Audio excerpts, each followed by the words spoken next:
Hey there, me again.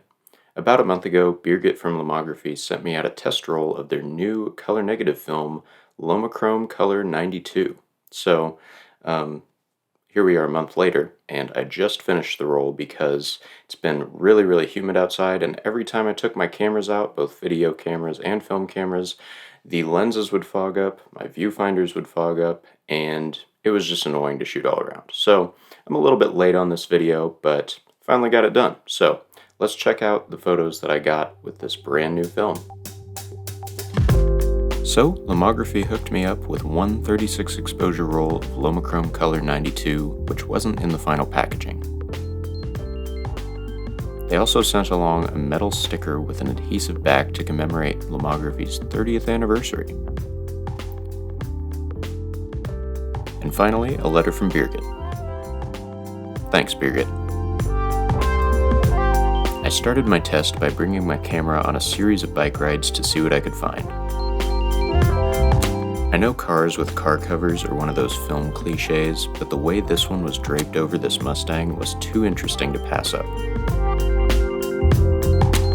I'd been wanting to take a photo of this Pontiac Catalina Safari for a while. Coincidentally, this car was made in 1959, the same year as my Canon P that took this photo. So I wanted to test this film at its box speed of 400, and I found out pretty quickly when scanning that it needs more light than a normal 400 speed film.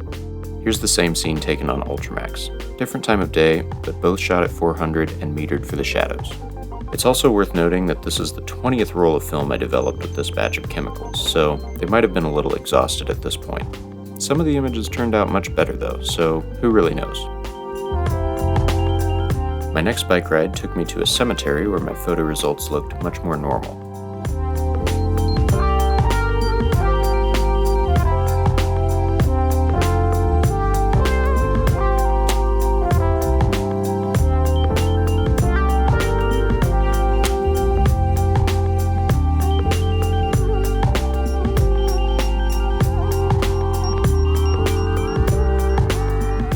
This is another car I've wanted to photograph for a while. Turned out well.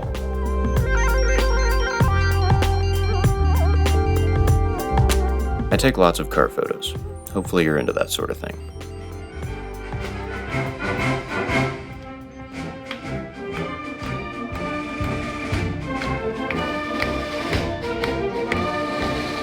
Quite a bit of light piping on this photo. There will be some more of that coming up. I also took photos at Fiesta Mexicana for this test, and I was here for my last night photography video as well. This time, I wanted to try shooting handheld with my 50mm f1.4. A couple photos turned out okay, but some were way underexposed.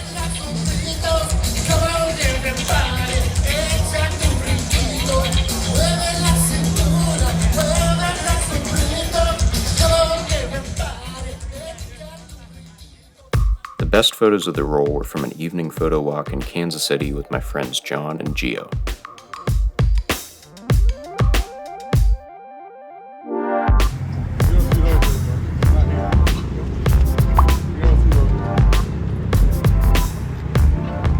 Where'd that Rico at? Bro, the best camera on the market. If you don't have one of these, you're not a photographer.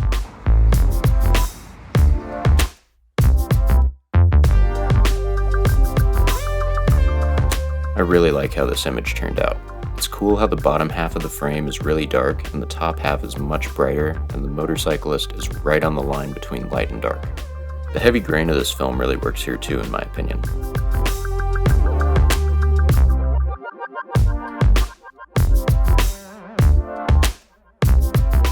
Kansas City has some great architecture to photograph, and the Kaufman Center for the Performing Arts might be this city's most memorable design.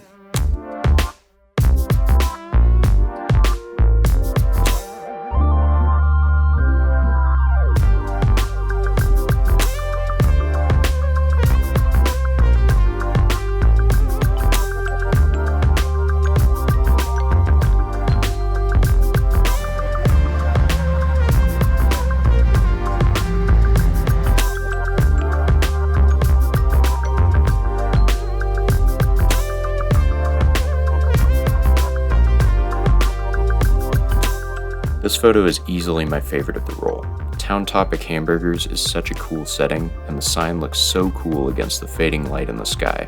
And then the timelessly dressed people waiting for their food creates this beautiful moment and atmosphere that I'm glad I was able to capture. I wish I knew these people so I could send the photo to them.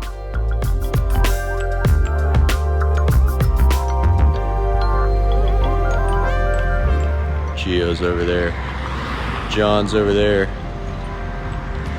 Post it up.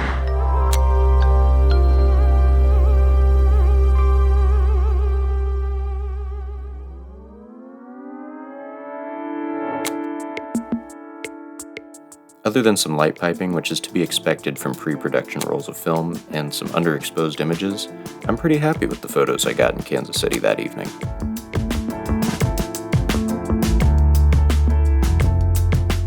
The next day, I went out to finish off the last few frames I had left.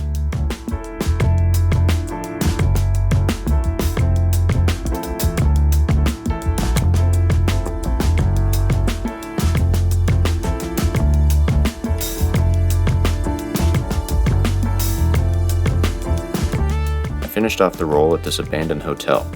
Lots of people have their theories as to why this hotel closed, but my guess, the employees found better paying jobs so that they could keep buying film after all these price hikes. That or mold. Mold might be more likely.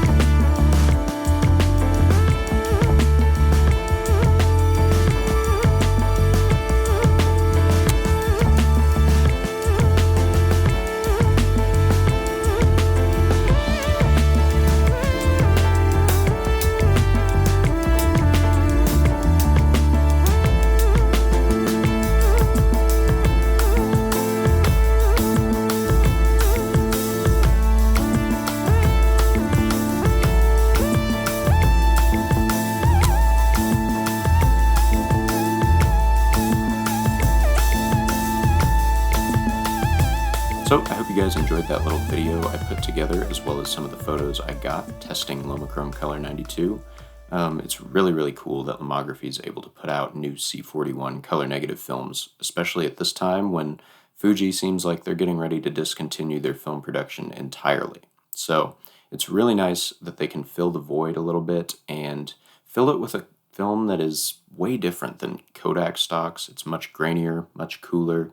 It's not exactly something I would use every day for everything, but it is something that I would use if I was doing a lot of street photography, because I really think that grungy look would lend itself really well to that.